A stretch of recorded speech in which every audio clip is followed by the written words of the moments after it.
All right, good evening, everybody. It's your boy Akeen, and welcome to today's vlogs. Here to start things off with my top 20 position players for the 2016 fantasy football season. Here to give you my projections, and for this vlog, I'm here to give you my top 20 quarterbacks. Starting at number 20 from the Tennessee Titans, I'm going to go with Marcus Mariota. He did pass for 19 touchdown passes and 10 NITs last season. I expected him to do better this year. He did pass for just under 3,000 yards as well. I think those numbers will increase even though they no longer have Dorial Green-Beckham. At number 19, I'm going to have to go with Ryan Tannehill from the Miami Dolphins. Did pass for over 4,200 yards last season. I expect him to get at least 30 touchdown passes this year. He had 24 last season to go along with 12 NITs. At number 18, a player who actually finished off 9th overall last season, I'm going to have to drop him from the Detroit Lions in Matthew Stafford. He had a great year last season, but they no longer have Megatron, Calvin Johnson. He decided to retire, and they did sign from the Cincinnati Bengals Marvin Jones. That was a pretty good signing, but I'm still skeptical to see how the receivers will fare this season, and that's why I had to drop Matthew Stafford down to 18. At number 17, a player who I expect to have a good sophomore campaign, Jameis Winston from the Tampa Bay Buccaneers. Now this kid, I think he's developing to become a better leader for this team. He's building chemistry. He's working hard in the offseason, talking to his teammates, and I think he's still a good overall leader. Like Blake Bortles from the Jacksonville Jaguars, who had a great year as well, and I'll talk about him later in this list. Jameis Winston, I expect him to have a good campaign, just like Bortles from Jacksonville. At number 15, a player whose numbers kind of dwindled and faded out, Andy Dalton from the Cincinnati Bengals. He passed for just over 3,200 yards last season. I believe he did have 20-plus touchdown passes, but I think those numbers will increase this year. He had a down season. At number 14, a good sleeper at quarterback, and the sleeper at quarterback, Tyrod Taylor of the Buffalo Bills. He was last year's top sleeper at quarterback, in my opinion, not Blake Bortles.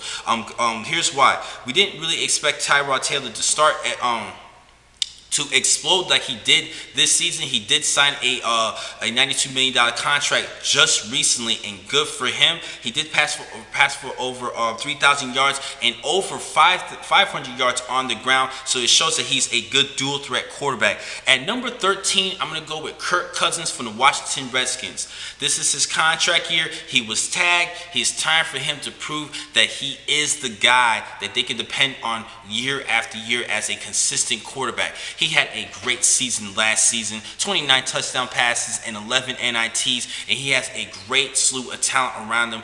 Jordan Reed at tight end, Pierre Garçon, Deshaun Jackson, they have a good team. They just need to get that running game developed. At number 12, Derek Carr from the Oakland Raiders. Now, I believe he's going to pass for over 4,000 yards this season, and he's going to work along with Amari Cooper, who I expect to have a good sophomore campaign as well. And they did sign Michael Crabtree to a multi-year contract. I think this is going to be a solid receiving core and help out increase Derek Carr's numbers. He had a good sophomore season as well. At number 11, Philip Rivers from the San Diego Chargers. Now, this guy works with just about anything that he has, and I think this is a good, great Hall of Fame quarterback. And with the return of Keenan Allen, I think he's going to be due for another good season. Allen just needs to be healthy. He had a season-ending injury last season. Cracking the top 10 and who finished off 20th last year, a down year, is Big Ben Roethlisberger for the Pittsburgh Steelers.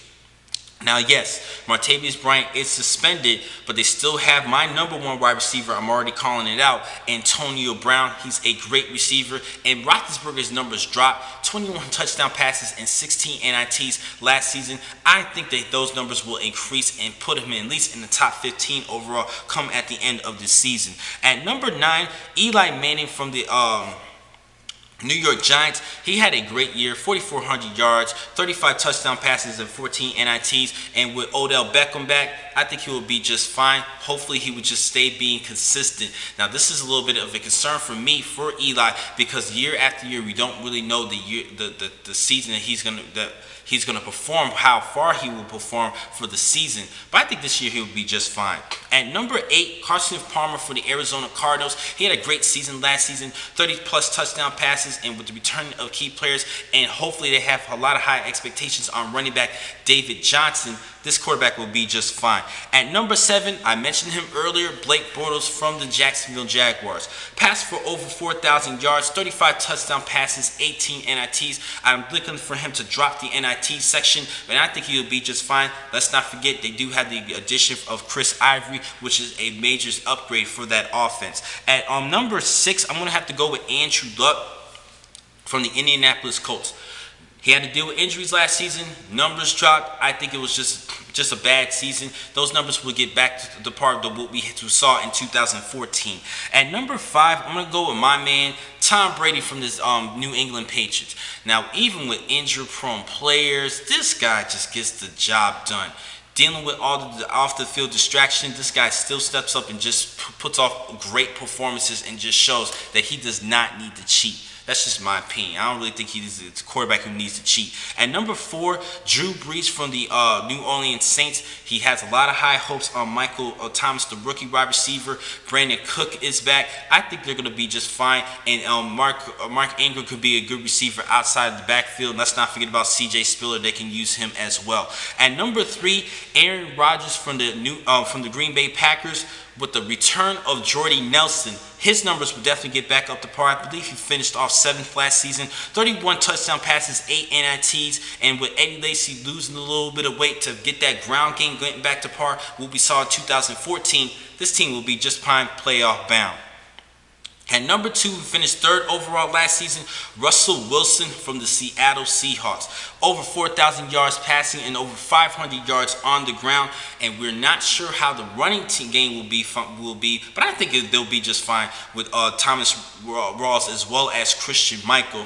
I think they'll be just fine. And I do see that Russell Wilson will run for over 500 yards. He only had 1 rushing touchdown last season. I think he could get at least 5. He'll be just fine. He deserves the number 2 slot. And at number 1, last season's NFL MVP, Cam Newton from the Carolina Panthers, does a good job running the football. 10 rushing touchdowns, 35 touchdown passes. And with the return of Kelvin Benjamin, this Panther team is going to be even more dangerous. So I'm very happy for him. And he deserves a number 1 slot as the MVP, as mentioned from last season. Now, the next time I'm going to catch you guys will actually be in just a couple of minutes. I'm going to talk about the top 20 running backs. Thank you for watching this vlog. I'm your man, Akeem McCall. BEC.